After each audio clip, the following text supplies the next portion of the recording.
Alright, welcome to the second installment of the second aPODcalypse podcast. I'm Nymel Hallberg. I am the cum-covered waffy doll.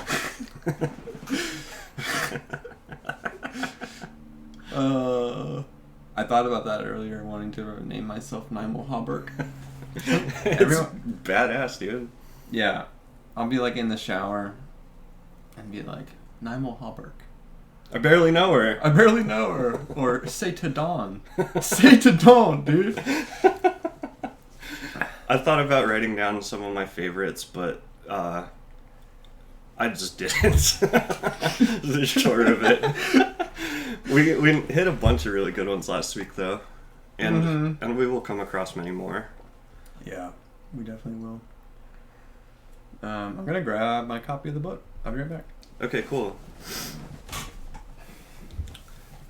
Today we are going to do the first two chapters of The Darkness That Comes Before. It makes a lot of sense now reading this for the third time. I've read the series twice, but I'm kind of surprised I even made it through this book the first time because I had so little idea what was going on. The one thing I don't think I mentioned it last week, but it took me a while to realize that people's surnames come first. Mm-hmm. And that just fucked me up because I thought everybody had the same name.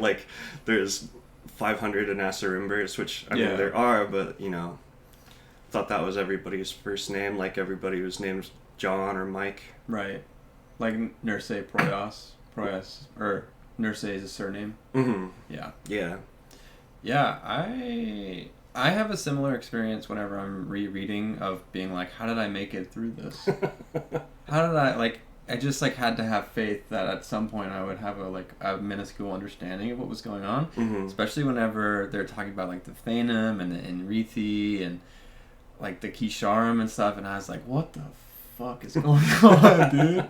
And luckily, having read it, obviously, I feel a little bit more grounded and I can pay attention to other stuff. Mm-hmm. But yeah, hey everybody, we got video game, we got P comma.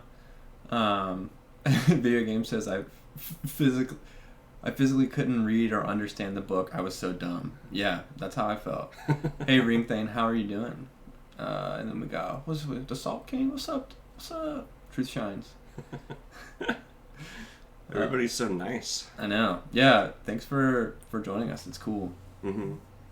Yeah, I've been looking forward to it.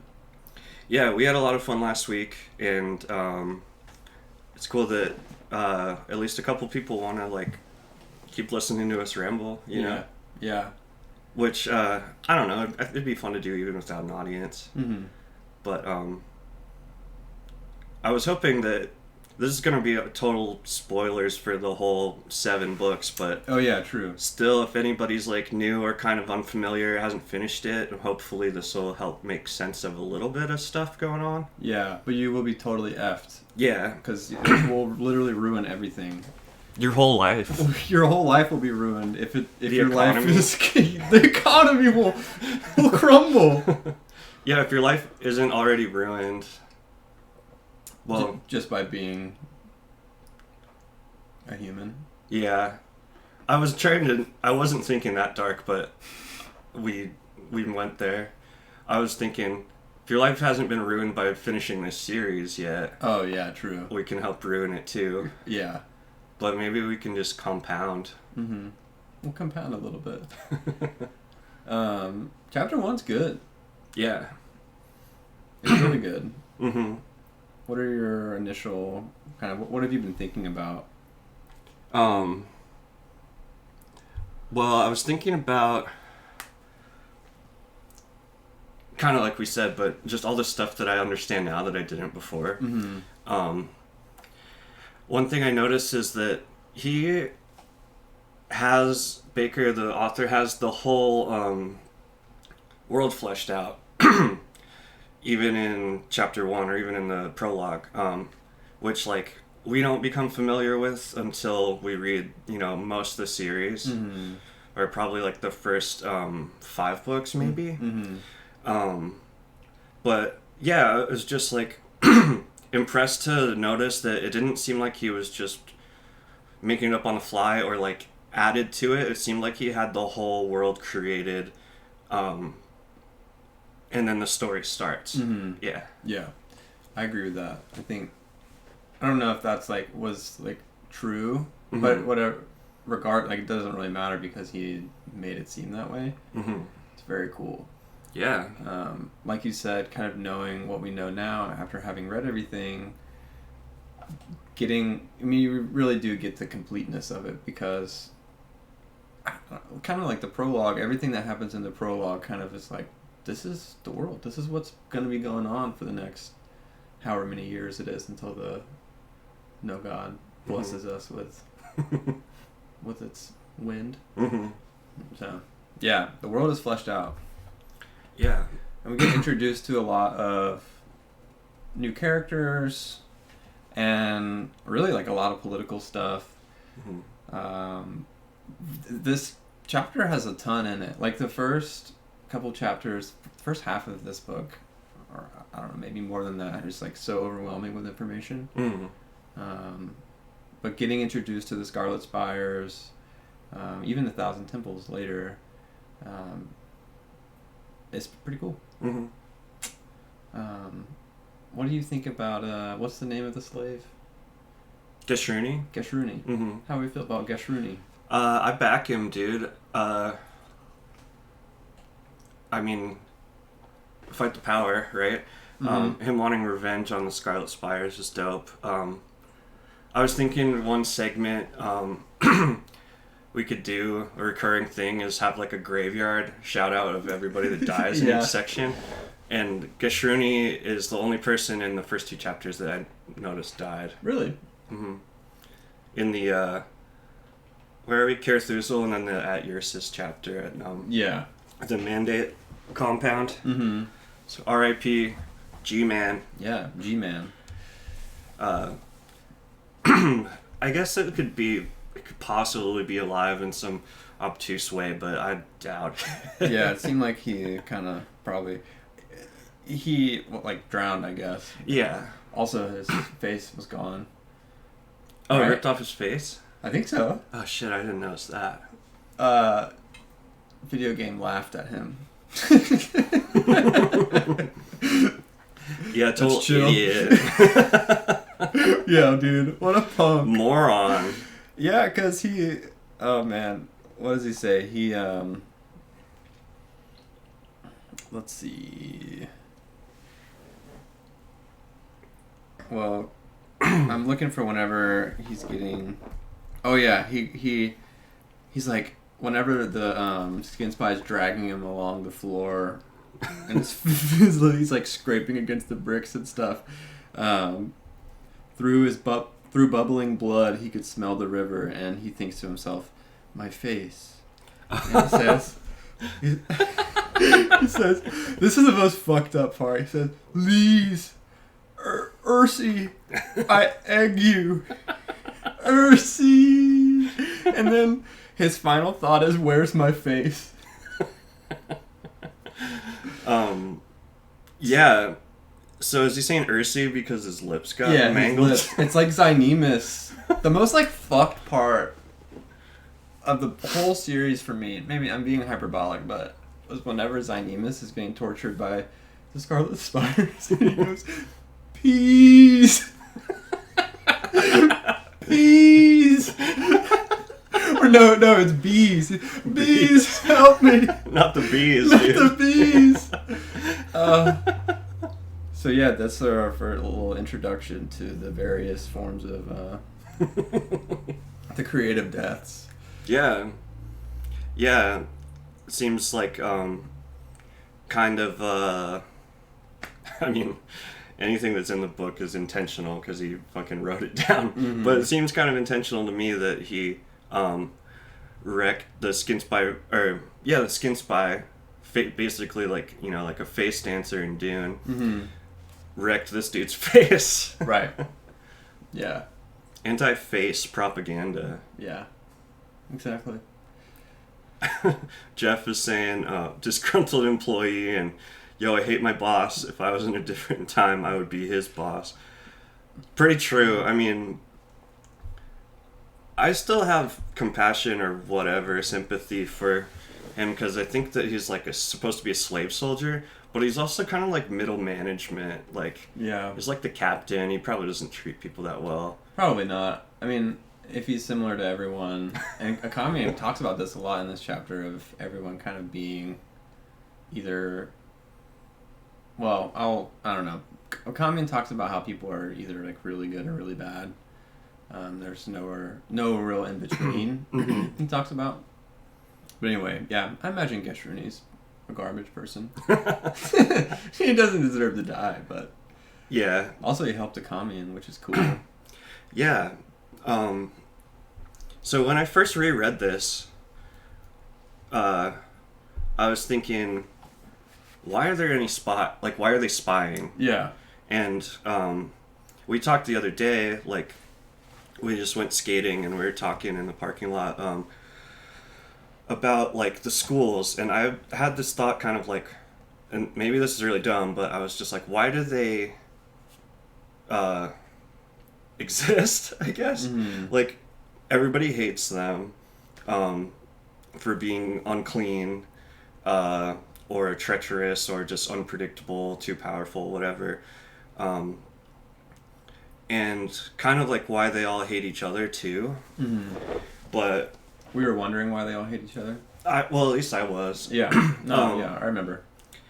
I feel like I'm even missing something from the other day, but like I remember though that the mandate comes from Saswatha, which, you know, saw the no god, and they all touched Saswatha's heart, which Akamian mentions in passing, which gives you the dreams of the first apocalypse. So, Oh, huh? that's tight. Yeah. So that's like the mandate wants to prevent the second apocalypse. Mm-hmm. The other dudes, I feel like more surface level shit. Like Scarlet Spires seem like they're mostly in it for power and pretension. Mm-hmm. I would agree. Yeah.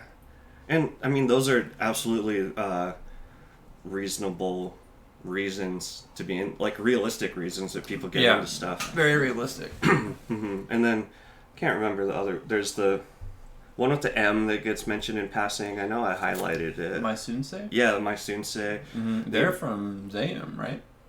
Or no?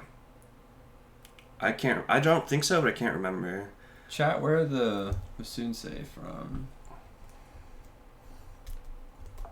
One thing is, it's like cool to have both the wiki, Prince of Nothing wiki, and the extensive encyclopedia, glossary, whatever, in the back of the Unholy Console, or probably maybe other places. But a lot of times I don't know how to search something because I can't fucking spell it. Yeah.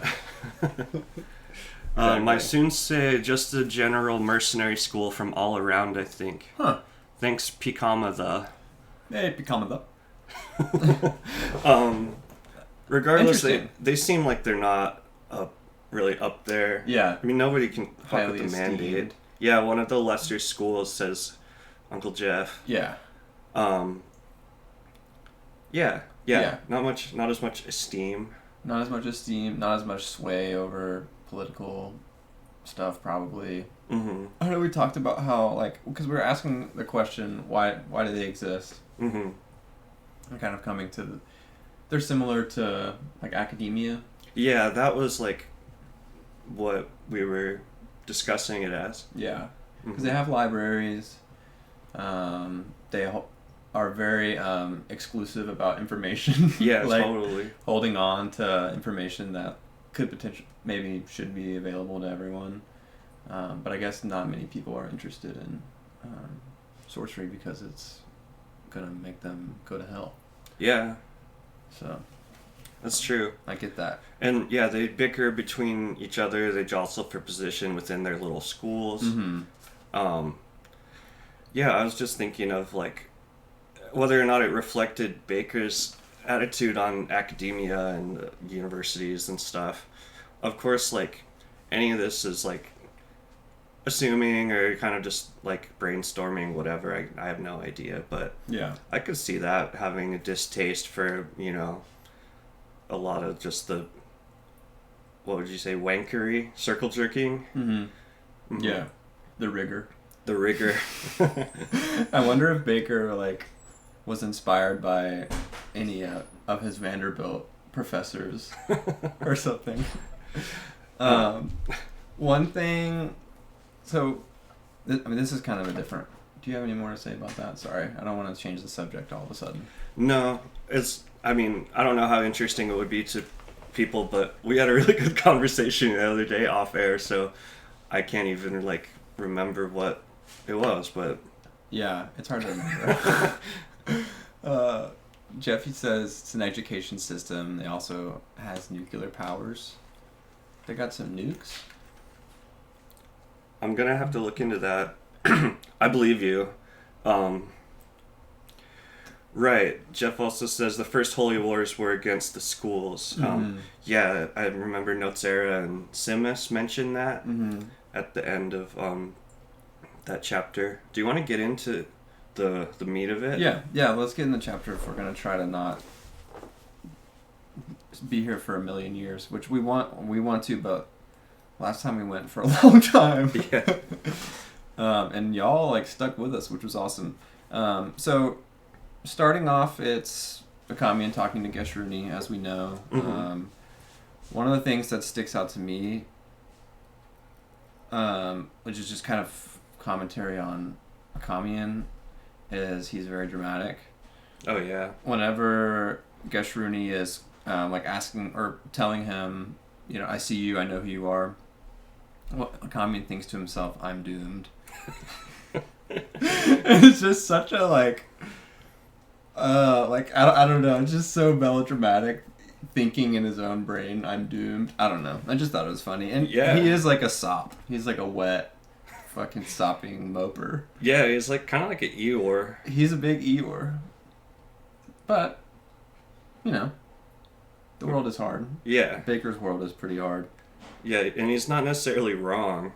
No. Like, it's annoying when people go into, like, just 100% self-pity mode. I do it, you know, but nobody wants to. He toes the line. Yeah. But I guess his suffering rises to meet his level of complaining. Yeah. Yeah, I know. There's a, like, infinite capacity to increase his suffering. Yeah. Like, that's what I kept thinking whenever I'm reading this, because he's already so, like, just so dramatic, and I'm like, dude, it's going to be so much longer. Yeah, you don't even know. You have no idea. Oh, yeah. Dude, the one thing that I'm surprised you didn't mention was, we start out, they're giving us a little bit of setting in Caerthuzal. They're at the Holy Leper pub or tavern. Dope name. And it's in the Worm. It's in the Worm. The great slums, the Worm of Caerthuzal. Mm-hmm. We love worms. We love worms. We like the non-man wormeries. Pro wormery. I have a wormery in my backyard. Dude, I found like... This is so stupid. I found like 20 worms today. I was dog sitting and I couldn't find the spare key, and I lifted up the mat and there's like just like 15 worms underneath it. No dirt, just worms on some concrete. Worm time. Yeah, okay. You know, just had to shut that out. Yeah, it's a dope name for a tavern. And Kama points out, not what you expect when you hear Sorcerer Spy. I agree, like, I don't know if this is exactly what you're saying, but I think pretty consistently a lot of the expectations around protagonists are just kind of thrown aside. Like you said with Akamian, like he's always so awkward, and he's like very fucking just, he's a goof. I don't know. It's cool. It makes him human. Akamian, I guess, is one of the more human characters. Yeah, he doesn't have like the kind of... He doesn't have the same affect as like a Merlin, you know? Oh, no. He becomes confident in his powers, or, you know, he does have some confidence in his actual sorcery, but in the rest of his life, he's like kind of unhinged. Yeah, very unhinged. Very, very unhinged. But we love Akka. Yeah. They were talking in the what are we calling it? Pub, the bar. Yeah. You said that he thought I'm doomed. I highlighted this passage. It just talks about they introduce the numerous schools of sorcery. They just kind of label them out, you know. Yeah. Which I remember reading the like synopsis like that you'd find on the back of a book cover or something for this book before I read it, and it was like all the schools of sorcery, blah blah blah, and I was intimidated. And then they mentioned these like 4 of them in the same sentence, and I was like, damn, I'm not gonna keep these straight. Yeah. I think I could see that people could potentially get very discouraged and not continue. But one of the things that comes up and that we're first introduced to is the Kore. So, as we all know, Geshruni is cornering Akamian, and he has a Kore. So that's introduced, and this isn't like kind of not on the same topic, but during this whole thing, you know how there's like a countdown or some type of game going on in the background where everybody's like 1, 2. What the fuck is that? Good question. Like, what game know. is that? Does anybody know? Because at the end, I don't know. It's just such a like. I think they're. Sorry, go ahead. No, you go ahead. It seems as though they're trying to see how many coins they can stick to a sex worker's boobs. sweaty breasts. Yeah, there's some sweaty breasts. A shiny silver ensolari, which I'm assuming is a coin. Yeah. Thanks, Jeff. Sticking a coin to titties, especially the sweaty one, sounds hard. Yeah. Well, there's like, don't they use honey? Yeah. See, yep. She's quite good at that, you know. She uses honey. Everyone. Damn, you guys really honed in on it. I guess I didn't really enjoy this in the ways that one could have. Yeah. Jeff also said, Akamian makes himself the third wheel when no one's around. Perfect description. Yeah, perfect description. Yeah, I don't know. Titty coins. Yeah, so Geshruni is kind of turning out to maybe not be so bad. Like, he's not going to kill Akamian. That becomes pretty clear. And then Akamian realizes that Geshruni is not with the Scarlet Spires, or he's not working under the Scarlet Spires. And he learns that the previous Grandmaster, whatever, has been murdered 10 years ago. So that's a pretty significant fact, and he's aghast by that. Super aghast. 10 years ago, Geshruni said, our former Grandmaster, Sashioka, was assassinated. Sashioka? Akamian said, and then they go on. And the thing is, he was assassinated in the inner sanctums of the Spire School. So then they go on to explain how sorcerers have the bruise. Yeah. Where you can see the mark of, the damnation, mark of damnation upon sorcerers. Right. So, and sorcerers themselves can see that in other people. Somebody says, there's a saying common to the 3 C's, only the few can see the few. So, the Scarlet Spires should have been able to see anybody coming. That's like how they can protect themselves. But these one dudes, the Kisharim, yeah, I'm going with Kisharim. Yeah. They are from Cayenne, and I think they're kind of like, I don't know, allegorically like Muslim compared to the Nansurium and like Christian. Yeah. Yeah. But that resonates. Because like when they talked about the prophet Fane, I think that, I mean, I don't really know much about religion, but I think that they kind of have a Muhammad-esque whatever path that he lives. Yeah. But anyway, those dudes do not. The Kisharim are, of course, sorcerers, but they use the suke, which also known as the water, which does not bruise you with damnation. Mm-hmm. So theoretically, they aren't damned when they die. Their souls aren't damned. Right. Even though anywhere in the outside, in the afterlife, is pretty much hell for everyone except for a couple people. Mm-hmm. But yeah, long story short is that they're saying that both Akamian but the Scarlet Spires themselves they directly suspect the Kisharim to have assassinated Sashioka, the Scarlet Spire Grandmaster. Mm-hmm. So they're pissed. Yeah. Mm-hmm. They're pissed. You guys aren't obsessed with the real war, Holy Crusades? Not as much. No, I took history classes, and I did really well in them, but my brain is a Swiss cheese. Mm-hmm. It's a wet, sopping mop, just like Akamian. Yep.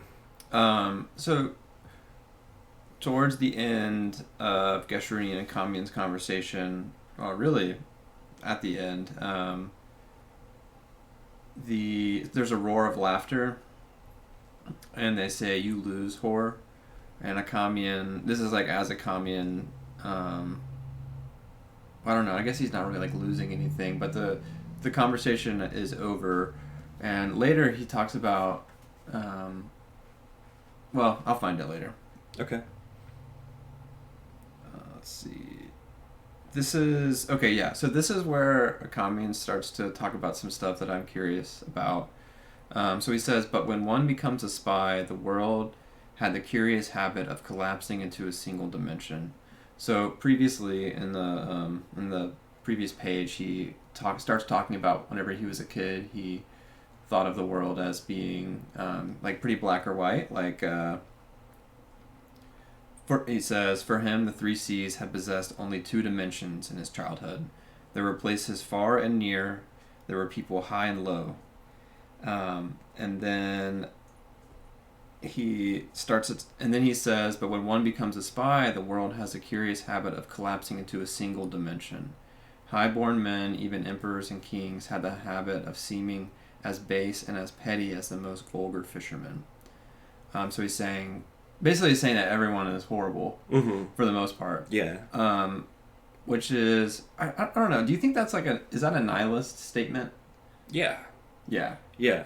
Like nihilist philosophy? Yeah, that at the end of the day, it's all kind of, you can't really escape the terrible sadness, or just the inherent,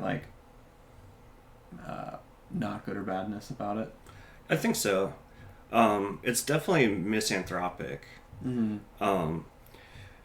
Some nihilist guys like Camus, I guess you'd say he believed in absurdism, where mm-hmm. everything's absurd. It's not necessarily awful. Mm-hmm.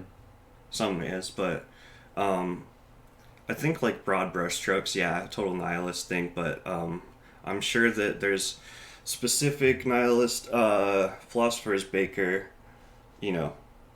would attribute feelings like that too. I think Schopenhauer was pretty depressed. I think that's probably pretty accurate. Yeah, but bleak. Yeah, very bleak. But so this I thought was interesting because it just kind of gives a view into Akamian's worldview, mm-hmm. and how he experiences the world. He says a lot of it has to do with the spy, because he has to do with him being a spy, and because he's seen the world and seen how everyone is kind of, at the end of the day, greedy and not really altruistic. Mm-hmm. And then at the bottom he says, which is very dramatic, he says, avarice, it seemed to him, was the world's only dimension. Oh, hell yeah, Akamian. Heavy quote. Heavy quote.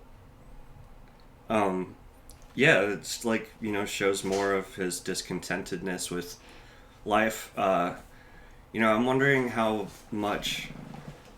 bummed out he was before he got Siswatha's dreams. Yeah. Before he started dreaming about the aPODcalypse. Right. I highlighted some shit that I can't find right now, but I mean, he was a son of a little fisherman. Mm-hmm. Maybe not a little one, like maybe a normal sized one. But I believe that they just like the schools like kind of steal your kids or pay a little bit for them. Yeah, it's like a Jedi. Yeah. Turn you into a child soldier. Yeah, or the Witchers and The Witcher too. Yeah. Yeah, I guess it's a common trope. Mm-hmm. Get rid of the parents early, you know. I mean, the Dunyang kind of... Do the Dunyang do that? It's a little bit different. They don't really recruit. Yeah. Just incest. Yeah, they just incest the fuck out of the whale mothers. Mm-hmm. But, they don't have any... they try to destroy their feelings, but, they don't have, like, relationships of affection between them and their parents. Right. Which, like, those conversations, I mean, we'll get to the end where Kellis and Moangus talk to each other, but they were just like, I see that you have tomatoes and lettuce upon your bread. And he was like, yes, father. I have added mayonnaise as well. I probably, like, even with my monotone, it was probably, like, too much inflection in that or whatever. That's funny. They buy the kids who are the few. Yeah. Right. For sure. They can tell people who are apt to become magic or become sorcerers who have the ability. Yeah. That was the whole thing though. It's like, how bummed was he before he started reliving the most brutal violence that ever happened in the history of his Earth, Right. I think he recalls his time in the fishing village fondly. I think he enjoyed his relationship with his dad,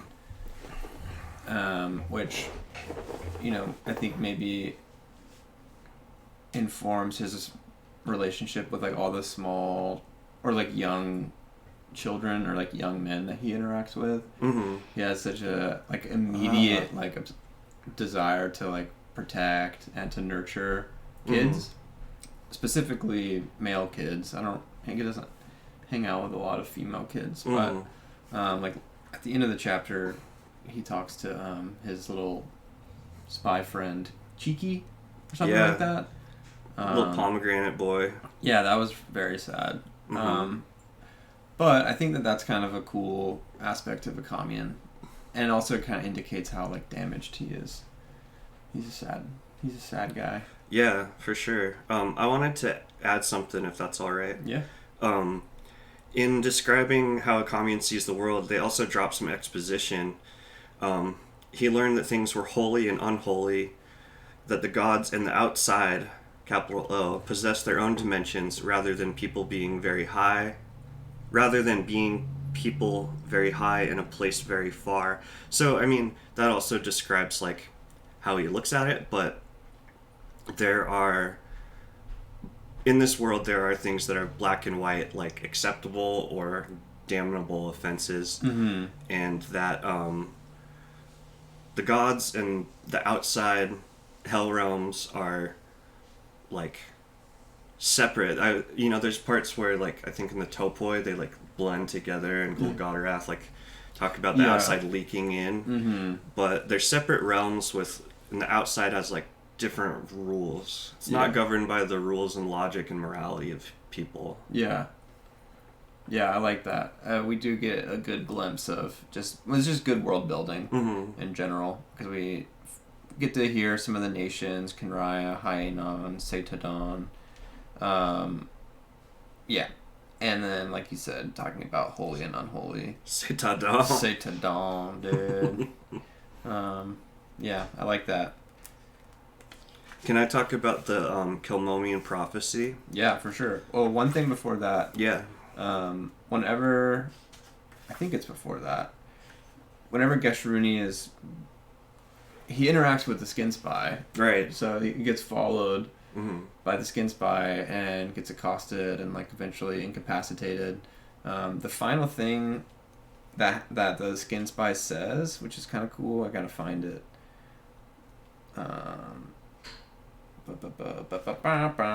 He says a very consult thing. So so Geshruni says, "What are you?" He's crying through bloodied lips, and the skin spy responds, "Something impossibly ancient and inconceivably beautiful." I love that. Yeah. It's very consult. Mm-hmm. The race of lovers. The race of lovers. Yeah. It's great. But yeah, Kalmomian prophecy. Right. I want to look at Jeff's giving us more. He says, I believe he's saying Akamian. He was bummed. His lover or friend died before touching the heart. He was salted, if I remember. Oh, interesting. Yeah, I don't remember who that person is, but I fully believe it. I believe anybody that... You could probably type some totally fake shit in the chat and I would believe it too. Yeah, I mean... But you guys know what you're talking about for sure. Not to say that you're typing fake shit, but you could probably pull one over on me if you really wanted to. So in this, with the whole Geshruni thing, they cut back and forth between Akamian and Geshruni after they part ways. Yeah. And Akamian either goes to bed or is just kind of like talking to himself for exposition's sake, maybe? Mm-hmm.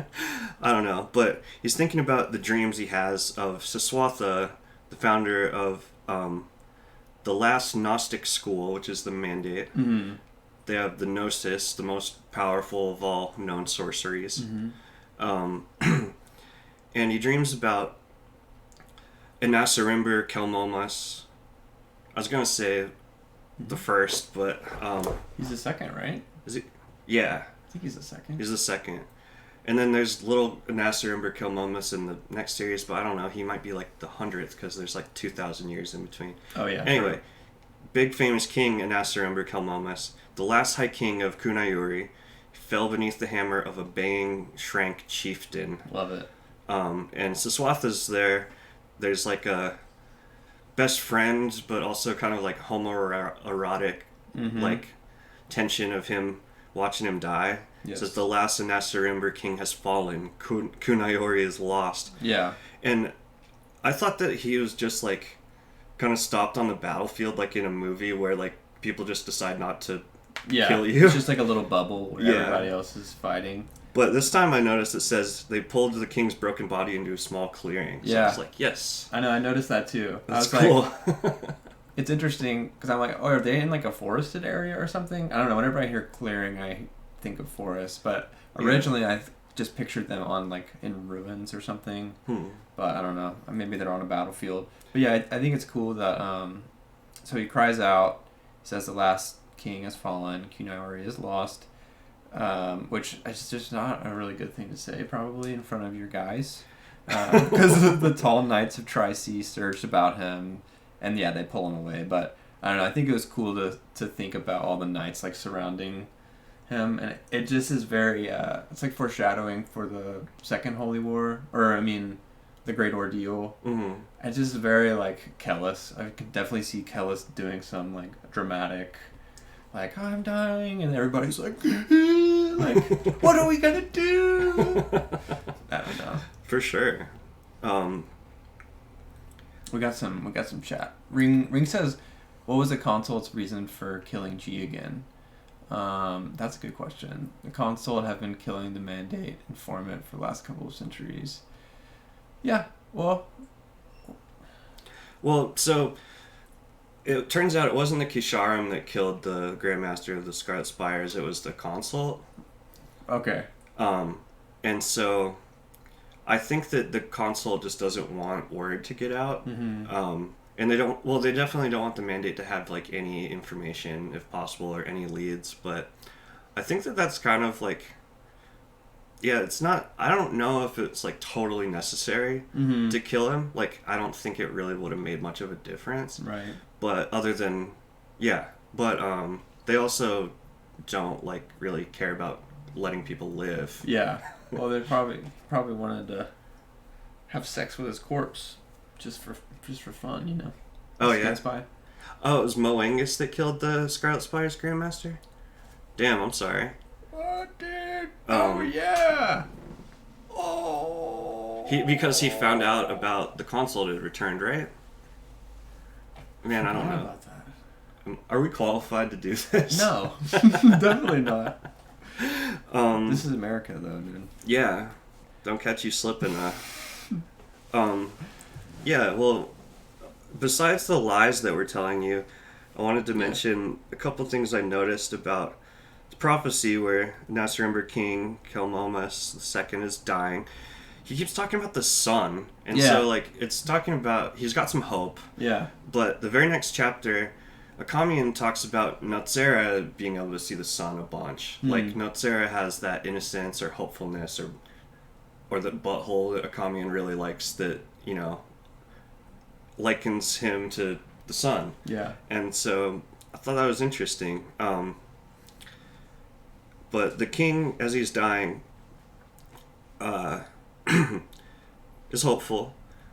And so there's this thing in the second series, right, where Saswatha was banging the king's wife. Right.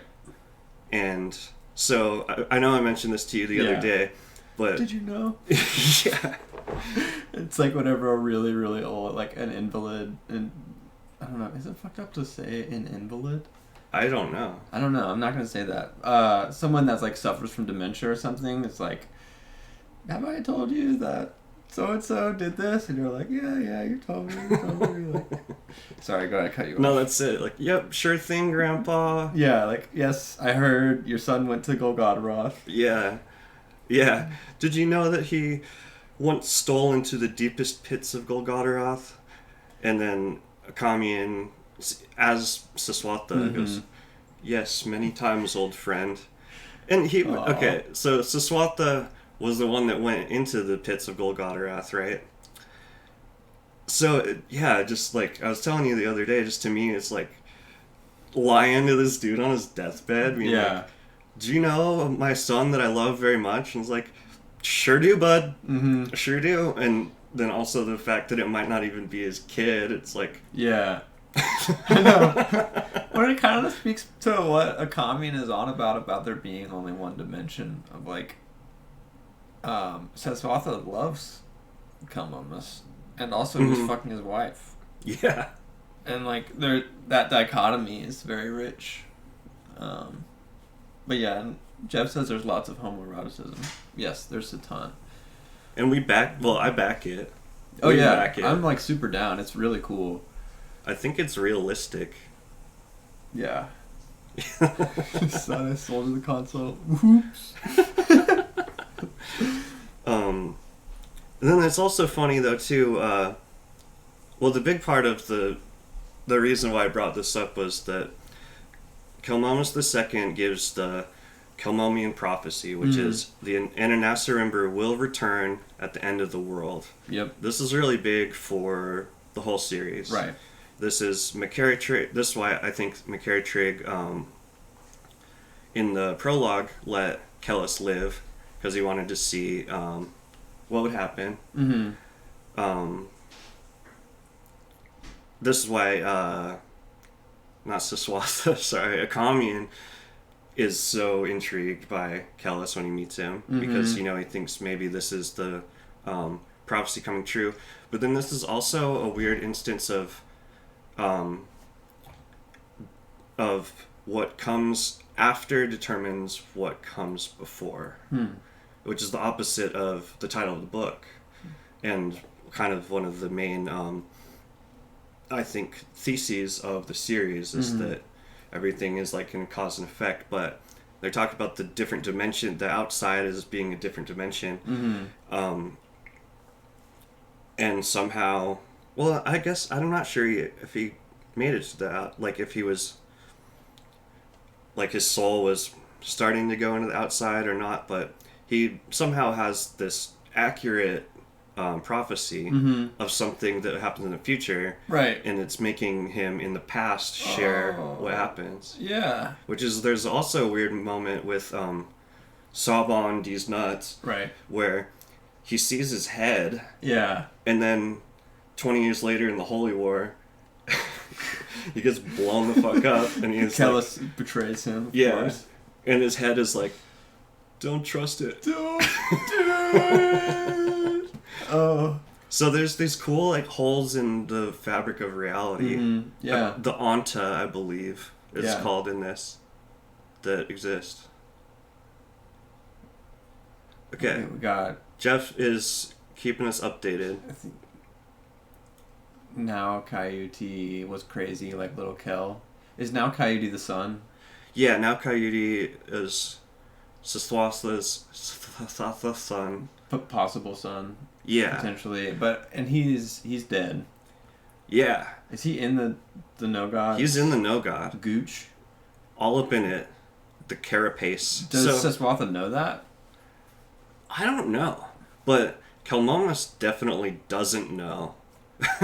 Kelmomus is like, I can see him right. It's like making me think of, we talked about the Northmen. I wrote down the Northmen. Yeah, it's yeah. very like Norse vibes. Yeah. Except it would be the moon, I guess. But whatever. Valkyrie's riding off to Valhall. Mm-hmm. And he's like, I see him running up there, just like prancing in the field of reeds or whatever, Elysian fields. And it's like, bruh, your son is literally the No God. He's in the No God right now. Yeah, his soul got shredded. Yeah. And there's some No weird chance. thing. Yeah, no shot. No bud. shot, man. There's something about the No God being activated. It has to be activated by a soul that's split or fucked up or something. Like, I'm sure that you guys know better than me, but I have read something about that where that's why Evil Baby Kelmomus worked for it in the second apocalypse, because he was all evil and he was a twin. Yeah. I don't know what now Coyote's situation was, other than like his fatherhood was in dispute, secretly in dispute. He got betrayed by his wife, got tortured all hell, but something there. Right. He sure did, man. Okay, so Jeff is saying that the Kelmomian prophecy is the gods warning him of Kellis. Interesting. I think I kind of already agree with you, because it talks about an Anasarimber will return at the end of the world. And I think that, I mean, not that Kellis is going to save the world, but he's actually going to end the world. Right. Like, he's not going to return to save the world. Is that saving the world, though? Depends on what side of the fence you're on, right? Depends on the fence. Sorry. Depends on the chain link, white picket, Yeah. barbed wire. Definitely barbed wire. Yeah, and it's funny though, thanks for mentioning that, Jeff, that nobody thinks that it's like he's doomsaying. They think he's like, yeah, the mandate is like for 2,000 years is like, this is a good thing. We need this to happen. yeah, I mean, they know they're afraid of the second apocalypse happening, but I think that they think like, yeah, he's our salvation. Yeah. Or he's our only chance, maybe. Mm-hmm. And I want to know more about the dude Anaxophis. Mm-hmm. He was the guy that actually killed the No God with the heron spear. Oh, okay. And that's all I know about him. What a gangster. Yeah. Yeah, dude. That's cool. You want to hit chapter 2 still? Let me see if I have anything else for... Oh, sorry. Go ahead. For one. So yeah, we went over the prophecy pretty good. At the end of the world, we already talked about Geshruni's face getting torn off. I had to talk about that immediately. Okay, so in the morning, whenever Akamian wakes up, it says that Akamian's throat thickened and he blinked tears from his eyes. I don't know why you mention throat, dude. His throat. It went, He's crying. yeah. I don't know why I harp on Akamian so much for being dramatic, but Dude, I wonder... I was meant to suffer, Akamian thought. Maybe I just relate to self-pity. But I think we should count the amount of times that Akamian cries.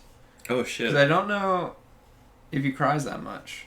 Okay. And I wonder if we can kind of keep an eye on who cries and who doesn't. Because it's like such a emotional human thing. Mm-hmm. And not a lot of people have access to that in this book. Let's see. We got one weeper. We got a weeper. We'll do death count and a weeper count. Okay. No, and then, I like that though. I'm sorry to make light of it. No, you're good. It's good to make light of the weepers. He also says, he's thinking to himself, he says, this world, he thought, must not end. I was curious to think about whether that was Seswatha or if that was Akamian. Because in this moment, he's like kind of split. He's like coming in and out. He's hearing shrank horns, but also he's like, these are my sheets. So I don't know. I kind of like what we talked about, like who was Akamian before the mandate, before he experiences this terror every night. And that's one of the things that I thought was cool to think about at the end whenever he's talking to his little friend, the pomegranate buddy. I wonder if Akamian's love for like children or love for wanting to be a mentor or whatever is just like pure Akamian, or if it has anything to do with the Seswatha infusion. Oh shit. I don't know. Yeah. I think it's just like that's like good, like that's like pure Akamian, I think. Like not so much about Seswatha, but I don't know. Yeah, I mean, I think that it could be. I feel like you're right that it is pure Akamian, but Seswatha did have love for Now Coyote. Yeah. Little boy. He did. He was a lover. Boy man. Yeah. What's up, Meg? You're a handsome devil. You're a handsome devil, dude. Welcome. Okay, I think that's it. Can we do like a 30-second recap of what happened in the first chapter? So like, fuck yeah. Akamian talks to Geshruni. Geshruni gets his face torn off. Akamian learns about the Scarlet Spires, Grandmaster dying. He has a gnarly dream. We get introduced to the prophecy, and kind of that's it, right? That's it. For the most part, those are the main like. Yeah. Okay. I think that it was kind of mostly world building in this chapter, context. Yeah. Yeah. So, video game Jeff brings up a good point, because whenever the first time I read the book, I thought Akamian's relationship with Inrao was like very. It felt like predatory and kind of like pedophilic, if that's a word. Yeah. But it just like towed the line. I don't know. Where I was like, does Akamian just really, is he just like a mentor, or does he like really loves Inrao in like a sexual way, or I don't know. It speaks to his complexity as a character though, because maybe there's a little bit of both. Yeah. I think there's some boy diddling though. Yeah. Do you think that Akamian does though? Yeah. Really? I believe so. Jeff says, I thought Akka was pedophile to Inrao and Proyas. So, yeah. There's something, I want to say there's a sentence where he said, made love, but that's probably wrong. I'm not totally sure. Yeah. But here's why I think it. So, he talks about how much he loves these guys. I think that he does genuinely love them, like agape, like, authentic, wholehearted, Agape. whatever. Yeah. Agape that. Meg knows about agape. What's up, dude? You grew up in the Church of Christ. Oh, is that a thing? Yeah, agape love, dude. Damn. Straight from Jesus. Anyway, go ahead. I learned about it from Joseph Campbell. Nice. But, Greek. Agape is a Greek word. Okay. And so then there's also the tradition of Greek scholars banging their little students. Yeah, and that's true. It was like cyclical, so, and it was like, I don't know if they'd say it was like encouraged. It was definitely accepted. I'm not sure if they were like, you have to do this, but it was like absolutely normal. Yeah. And so, and there's some other, Greek, at least, influences all the names of the different types of sorcery. I'm not sure about the suke, but the different types of sorcery have like Greek names or come from Greek words. So I know that Bakker's familiar with ancient Greece. Yeah. But also just that he says love so many times. Yeah. About my boy. And I don't know. I highlighted a couple things that probably are pretty damning, but I don't know. I'm fully in that he He diddled. yeah. Well, But that it wasn't like, I mean, it's okay. You can't really. I was gonna say it wasn't predatory, but I think it absolutely has to be because of the power differential. Yeah. But like it was accepted in the world or in the school. Yeah. I don't know. That's my take on it. I think I think that's accurate. Like it's more just common in the culture, so it's less of a like, ooh, it's still bad. And then Kama says, "Suke is Greek for soul, or suk, whatever it is. That's tight. That's cool." Don't just drop it. We don't talk about that.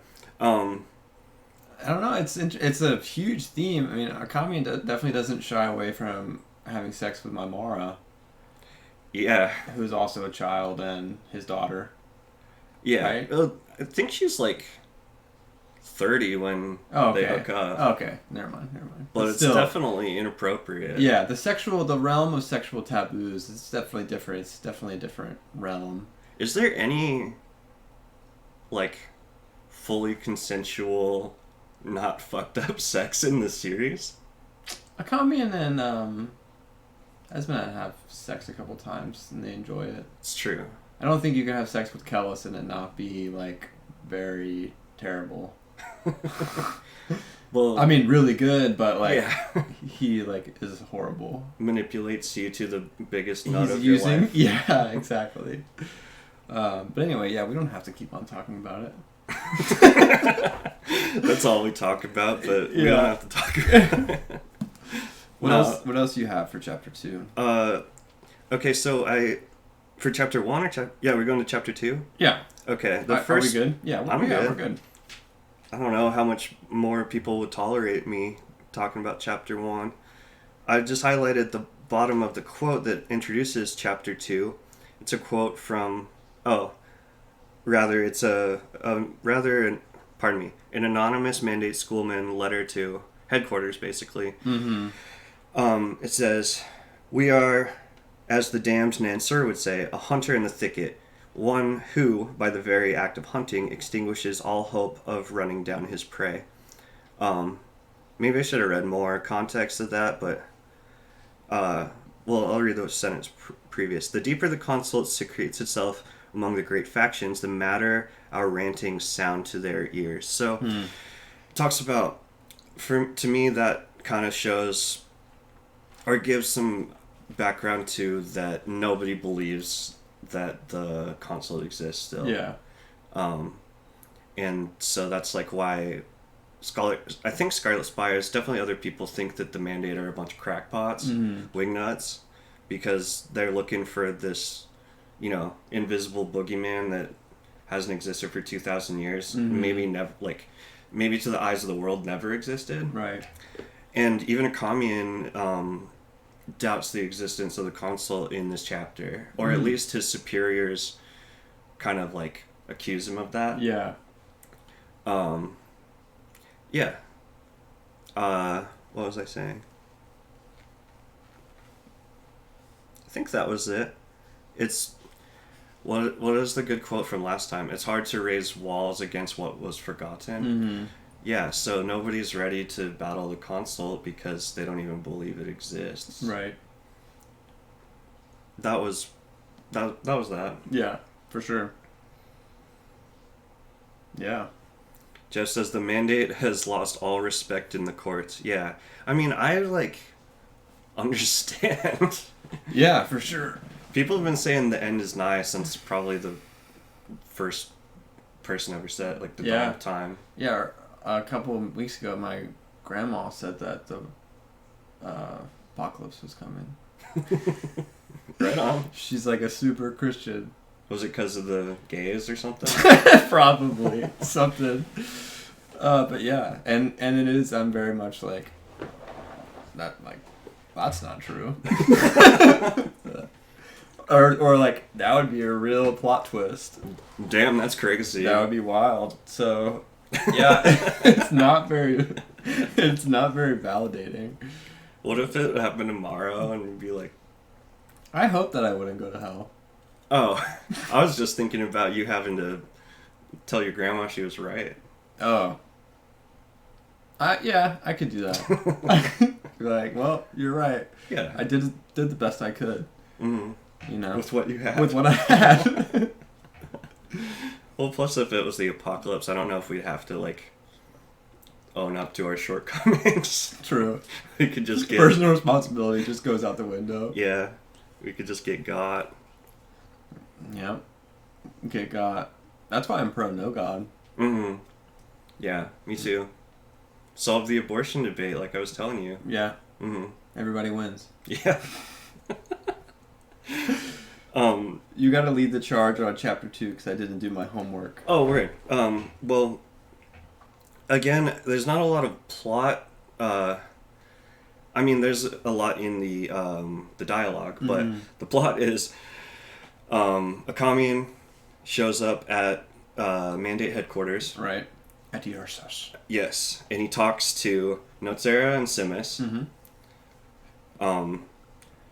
They said that this dude named Mathanet has seized the seat of, like, basically the office of the Pope. Right. Which has been a hotly contested thing, get a ton of power being that person. Right. But he's, like, united all of the cults underneath the one religion and in his figureheadedness. Yeah. And it's like the, Croust. The King in the North, or the King Beyond the Wall. What's his name? Oh yeah, Mance Alistair? Raider. Mance Raider, yeah. Yeah. Anyway, sorry. No, I love Mance Raider. Yeah, he's cool. Although I feel like it's the wrong lore, but I feel like the wildlings would be like, it'd be hard to accept like a dude that was a Night's Watchman to be their overlord. Yeah. It would be. Yeah. They wouldn't do that. Is it an appropriator? Yeah. Anyway. Wrong book. There are no wrong books. The thing called Simus, is he already a skin spy? He's a skin spy at this point. Okay. Really? It's interesting. I mean, yeah. Makes sense. They've infiltrated all over the place. So, yeah, well, basically Notzera and Simus are doing a good cop, bad cop thing to Akamian, and Notzera is way straightforward, meaner. Right. And also, Simus has like an Irish accent in the, like... Yeah, he does. I'm not gonna in the try audiobook? to... Yeah, in the audiobook. I'm not gonna try to do it because I'm fucking terrible at impressions, but, it's funny to me. It just makes me think of, like, Colin Farrell I was thinking about. Yeah, I could see that. And also Leprechauns, because I'm, like, a self-hating Irish person or whatever. Yeah. I'm not, but... Well, you have self-hatred and you are an Irish person. Yeah. And because... There's more to hate than just being... Yeah. There's a lot to hate around here. Ring says one of the only skin spies that can perform sorcery. Right.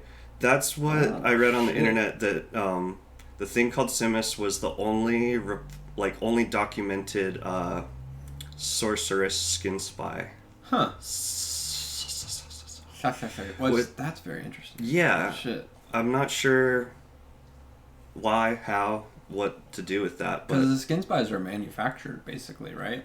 yeah, they're like biotechnology. So it kind of speaks to the whole like soul debate. Right. I mean, we don't have to like jump on in there, but No, that's like people are so caught up about sorcerers being damned because they have the mark, but it's like, how can you be damned if you don't even have a soul? right. So fuck off. And I think that somebody even talks about that, like, talking to, it might be Nair, talking to the skin spies about, like, why they even give a shit. Dude, I love Nair so much. We gotta get to him. I remember reading that. I read these all on hikes, and I can remember, like, I finished this book at this lake in Rocky Mountain National Park, and this duck was really annoying me. I'll find you a picture of the duck. Yeah. It was just like... It was trying to get you? Yeah, it was biting my backpack and stuff. Seriously? Oh, yeah. I didn't have any, like, I don't know, bread or whatever. Damn. That's what they only eat bread. Ducks only eat bread, dude. Wild ducks. Wild bread. I remember, now I'm just like, Yeah, wild bread. No, I know. I'm just thinking of like wild rice, but like Reeds with like a slice of toast at the top. Loaf. Get loaf. Get it. What were we talking about? I was just thinking about, we're geeking on how cool Nair is. Oh, yeah. I was hiking up Green Mountain, Mm-hmm. West Approach. Nobody knows or gives a shit. Somebody may be from Colorado. Maybe. This is in Boulder, Colorado, and just him like hiding in the mud pretending to be dead. And I was like, I thought this was like the most badass guy ever, but he's like pretending to be dead, but then it's like, that's smart. That's what I would do. Yeah. And what else are you gonna do? But it's just like grumpy being in mud for like 24 hours. Yeah, or in a bush. Yeah, he goes through such a series of various humiliations. I wonder if he's ever laughed. Oh, definitely not. Ducks, the neighers of the bird world. Most violent of all ducks. Or most violent of all birds. Yeah, I back that. Definitely geese. Geese geese are. Mm-hmm. You ever just like eat outside and the geese beg you for a French fry? I don't get that close to them. It happens. My ex said that she was attacked twice as an adult by geese. Dude, that's just real. Well, I would simply just kick them. I think they like bite your leg off. We'll have to do some bird research. They have vicious fangs. They do have scary ass fucking... And they hiss. Oh, yeah. They're like flying serpents. Vile angel. Yeah, dude. Oh my god, dude, it's so good. Okay. Vile angel. So basically, they're sending Akamian. Just that we went on such a huge tangent. They're sending Akamian to most violent of all foul. Yep. Sorry. Most foul of all foul. Mm-hmm. You're killing it today. Thank you for all of the input. What's the town called? Shima's where they're going. Yeah. Holy Shima. So, Akamian mentions being in Shima 10 years ago and fighting Kisharm. I don't even think he mentions it in this chapter, but he mentions it in the first one. Okay, I just think that's interesting. But anyway, go on. Yeah, I missed that part. What's the fucking place? Sumna. Sumna. Okay, yeah. He's going to Sumna. And they said, you gotta figure out why, who Mathanet's gonna fight. Why he united all the people and is announcing a holy war. Hmm. Then after they send, they blackmail Akamian because he has his contact Inrao, who is a former student of his, right. But who's a doofus who joined the church. Yep. That happens. Dude, it makes me think of, I don't know, there's a lot of like punk rocker kids I knew that were Mormon and then hell punk rock and then like get married and like they become Mormon again. Yeah. Which like that happens. I'm not. The son inherits the father, dude. Ooh.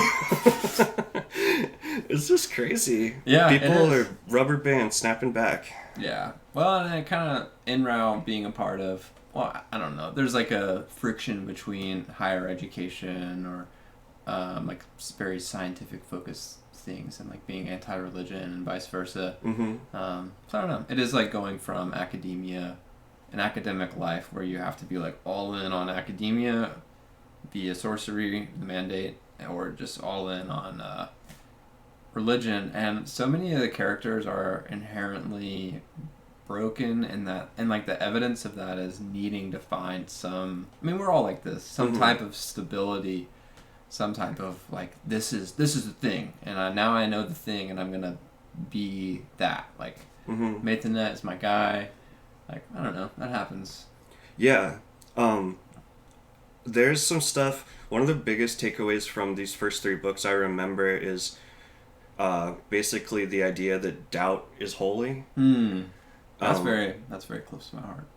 Yeah, I like it. That's like what meant the most to me. Yeah. Too. And I don't even know if it's in this book, but I can look at the quotes I've saved later. I think there may be a quote from Bakker just like in an interview or something. But there's also quotes of Akamian talking about teaching Proyas and how he was like trying to show him what skepticism was and like the need to investigate or like understand. And that is like what you were saying about the science versus religion thing, where, yeah, it's also the black and white thing that Akamian was talking about. Like, people don't have a good balance of anything. This is a very black and white world. Well, and also, I think that happens a lot in fantasy, like, going back to what Akamian was saying about there being two dimensions of, like, only people that are really high and only people that are really low. We really don't get a whole lot of middle-class people in this book, you know? No, just, like, normie. Everyone is either extremely miserable or, well, everybody's extremely miserable in this book, but everyone is either, like, completely destitute or obscenely rich. But anyway, it's kind of off topic. No, I mean, I bet that was intentional by Bakker, too. And Proyas does need a dad. Yeah, it's lots of daddy stuff, which, that's rich. He's just been trying to make his dad proud his whole life. Because he's, like, I don't know, not the first son, right? Yeah, he's not the first son. Oh, Proyas. I remember Salmon is like the 9th son or something. He doesn't give a shit. He just wants to fuck people up. Yeah. But, yeah, Proyas is a dude. He was a man for his time and place. Yep. One other thing to mention, I was thinking about this whenever I was reading and kind of underlining the stuff about being black or white or whatever. I feel like in this book and maybe in real life, a person's capacity for faith and belief is like the inverse is also true. Like, the farther someone goes this way in their faith, the farther they could potentially go in the, like, opposite or whatever, like depravity, you know, like the console, kind of. Like, the farther they could fall into, like, swing the other direction. I don't know, because the Holy War, it's like, everybody's all, like, uppity and shit and thinking they're, like, close to God and they're really... you know, whatever, and then they're like raping and eating each other by the end of it. Yeah. So, but anyway, I just think it's interesting to think about. Very apt. Ring says, "Doubt begets understanding, and understanding begets compassion. Verily, it is conviction that kills." Thank you. Yeah. That's tight. That's one of the most powerful thing. This is probably the thing I got the most out of from the first 3 books. Yeah. Because I don't know what the fuck I believe. Yeah. But the doubt leads to the pursuit of knowledge or pursuit of understanding. Right. Which doesn't just have to be cerebral too. Yeah, it doesn't. I mean, if you're doubting enough, or if you care enough to doubt, then you care enough to understand. Yeah. Kind of what it's you also said humble. too. Sorry. Quite. Yeah. Like admitting that I don't know something is yeah. like an immediate act of humility, Mm-hmm. which opens up the possibility of gaining knowledge. Yeah. And like connecting with a person. Yeah. The first chapter, the Akamian quote from his book to start the thing off, talks about many factions all fighting for the same, fighting towards the same goal. Uh-huh. Basically, how it turns to shit Right. chaos. And I think that is exactly what you were saying. One of the things with what you brought up is that the Holy War, and then the Great Ordeal later, but they all think they have this most noble goal, and it just becomes depravity and suffering and vile behavior. Yeah. And they egg each other on. Yeah. Mm-hmm. And it's like the fire of their previous faith and devotion mixed with the like realization of they've been abandoned or like betrayal or whatever, like that fuels the swinging over into the, well, fuck it, I'm just gonna eat my friend's face off. It's like, so it's cool. Bakker does such a good job of making people that are inherently black or white, forcing them into a gray area of just like so out of their comfort zone, like what the fuck, like I have this desire that I don't understand, and I thought I had faith in Mathanet, but now like Akamian's here and I blah blah blah. He just does a good job. Mm-hmm. Yeah, you could say that we enjoy his books. Yeah, I do.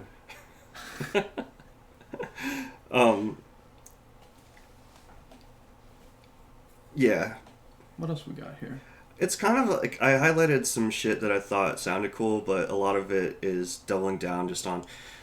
They're playing good cop, bad cop to Akamian. Mm-hmm. They want him to go find out what the who Maythanet's holy war is going to target.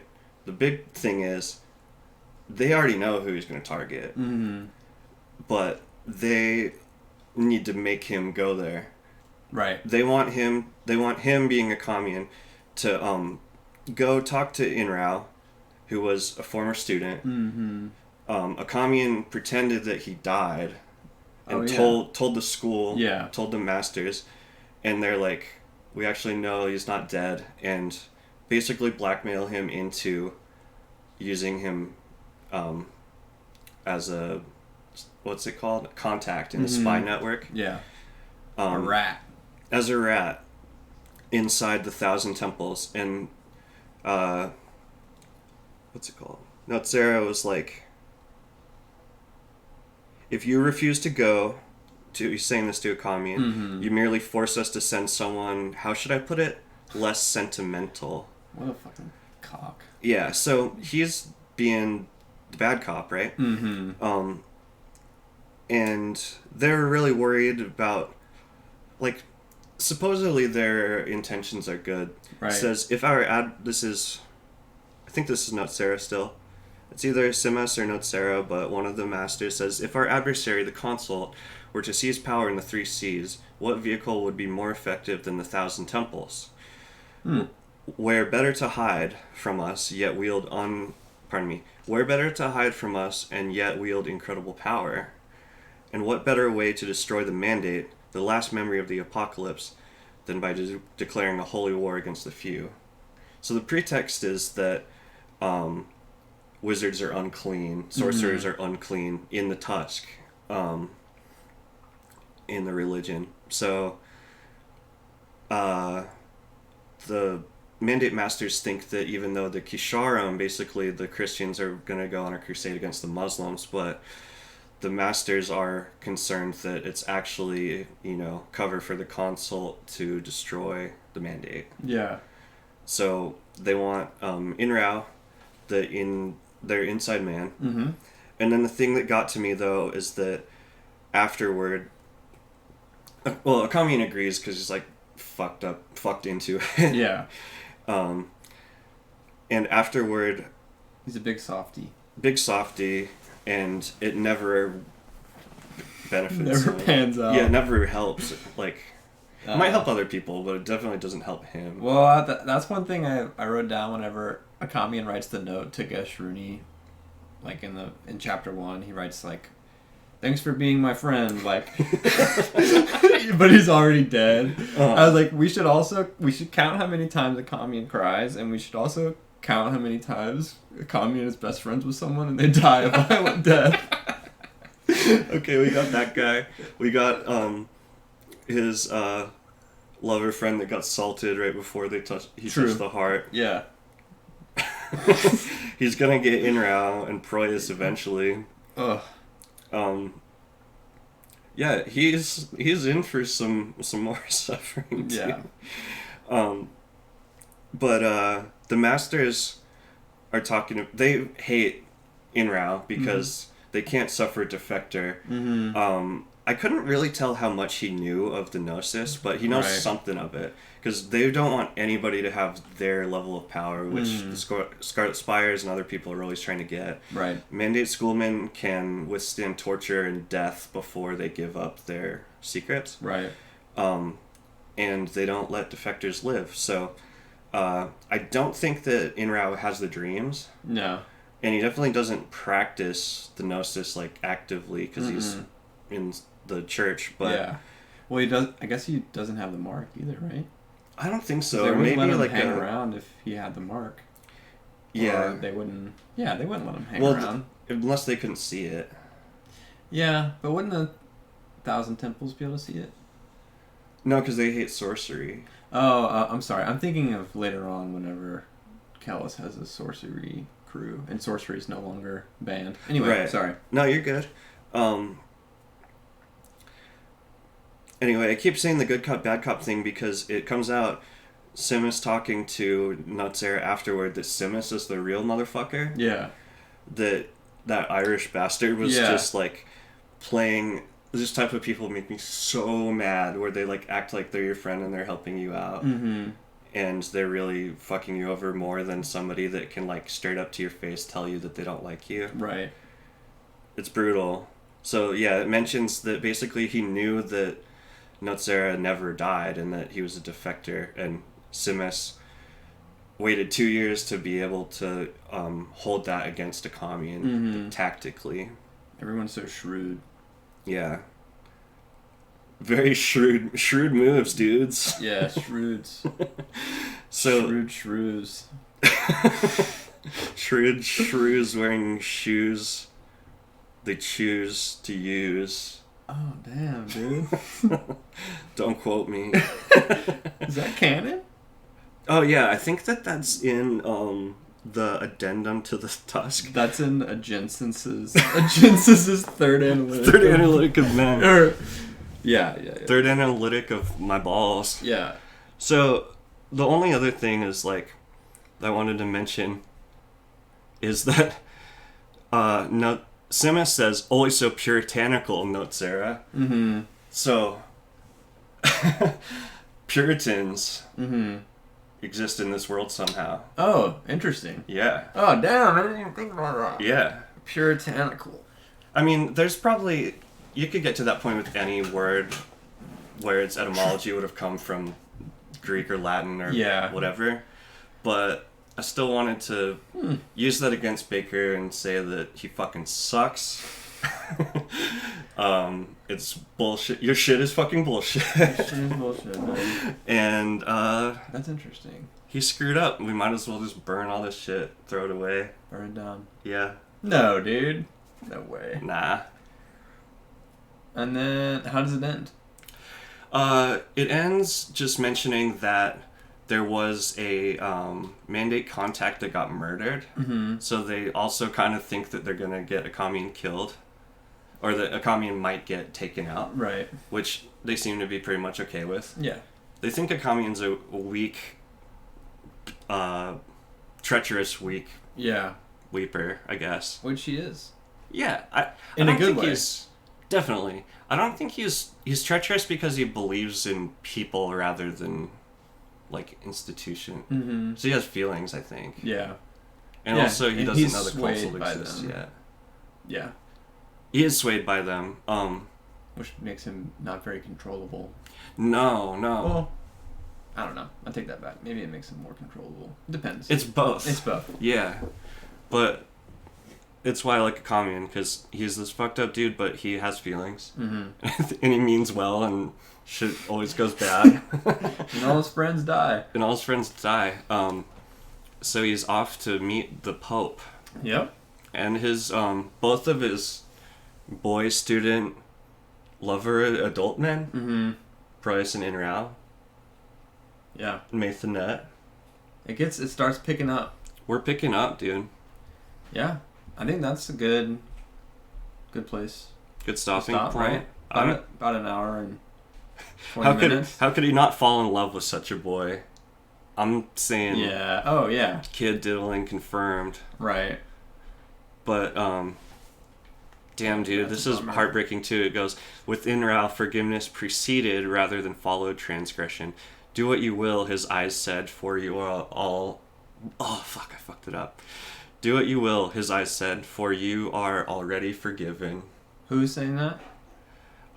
It's Akamian describing how perfect Inrao is. Yeah. So, of course, he's got to die really brutal. I think he gets birded or, like, jumps off a cliff. Right? I think he gets birded. He gets birded off a balcony or something. Yeah. He's the first person to interact with the Synthes in a while. Dude, the Synthes are my favorite. You want to, like, go kill some birds and glue some baby doll heads too? Most definitely, dude. I couldn't believe it whenever I read that for the first time. I was like, are you serious? Are you fucking kidding me right now? Plus the little bird is, like, jerking off the skin spy with his mind. He's just like this weird little crow, like stroking a monster. And I was like, what the fuck? Dude. Oh. So we got this picture. Yep. Jason Deem picture on the bottom left of Cynthia's, but have you seen that one where it's the head of the dude that's Piatri?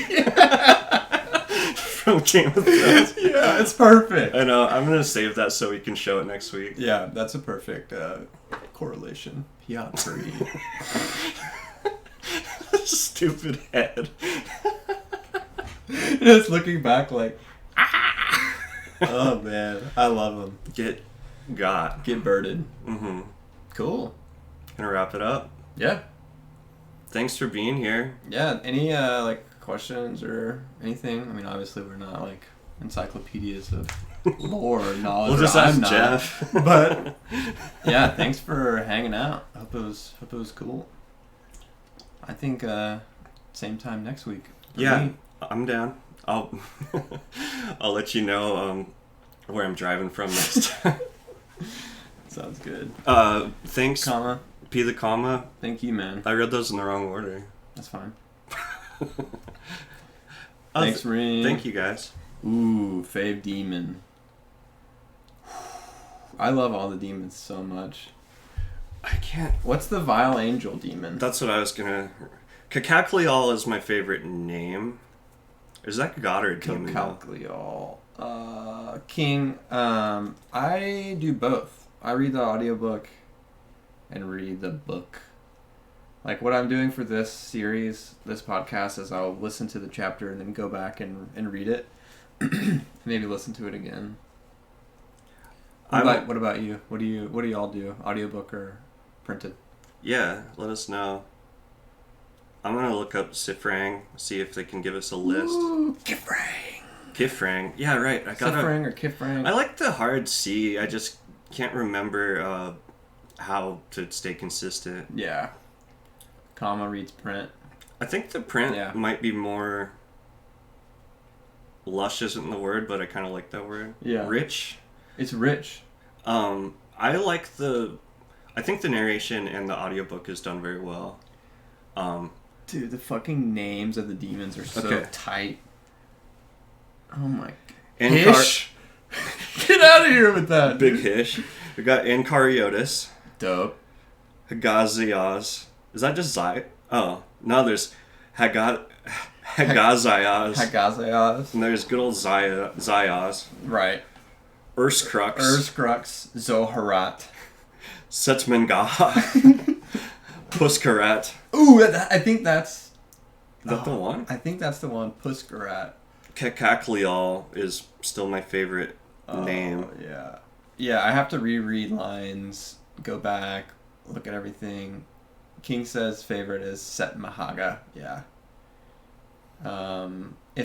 Whenever I read the audiobook, I notice I miss a lot for sure. But I usually will read that if I'm like on a run or riding my bike or something. I'll listen to the audiobook. Fucking Hish. Vile Angel. Cacacliol is the Vile Angel. Cacacliol. That's the coolest fucking part. Yeah. The narration of that part too is funny. Because that guy's voice is dope, but he just says, Vile Angel. Mm-hmm. I love it. Like 18 times. Yeah. Death came swirling down, you know? Death came swirling down. Who spits wolves? Dude, I don't even remember that happening, so... We've got... One of the demons spits wolves? Apparently. Is that what you're saying? That's the most, like, Bakker thing. Fucking horde. H-A-W-R-D. What if it was a demon that spits dots out of its mouth? Like wiener dogs. Just a cacophony of wiener dogs? Yeah. Death came swirling down by wiener dog. Ancariotis is a writhing abomination with scales like knives and limbs like iron pillars. The demon's large head is described as elephantine, and it has a great maw ringed by eyes. Yeah! Dude, I just realized, though, too, they're kind of like biblical angels. Yeah, they are. Except for instead of be not afraid, that's be very afraid. I'm gonna pull you apart. Over and over again. To eat you with honey. Dude, gonna... Vomits flies and wolves fly from its hands. Dude. Okay, that one's gonna be my new favorite. Yeah.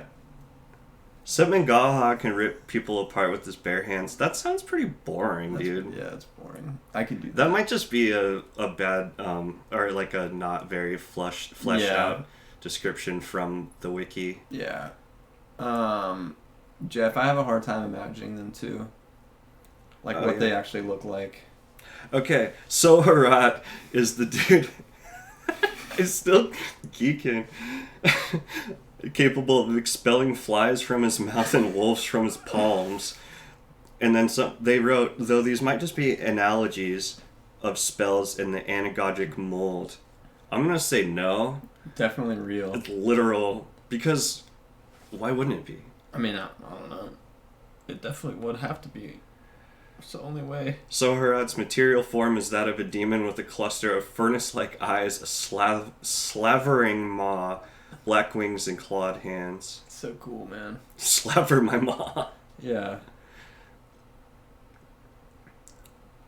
Oh, I didn't know Setmangaha was in the Thousandfold Thought.